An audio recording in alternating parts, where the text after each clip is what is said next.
చెప్పుకో కొంచెం స్కూల్లో నీకు బాగా అందుకని పొద్దున పేపర్ తయారు చేస్తాను ఏం చూసినా అలా డైరీ ఎక్కడ చిల్లు డైరీ ఎక్కడ ఉంది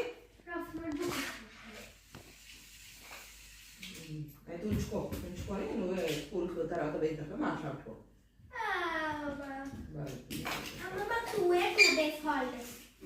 ఫస్ట్ ఆఫ్ ఆల్ జాకెట్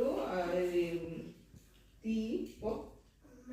నువ్వు ఒక్కసారి లే అన్నాను చెప్పండి నన్ను రేపు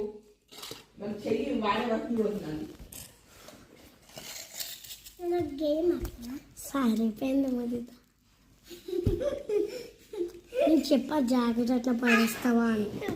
పడేసావు జాకెట్ ఎందుకు అట్లా పడేసావు అని అడిగానా పడేసావు నేనేం చేయలేదు సిగ్గు లేక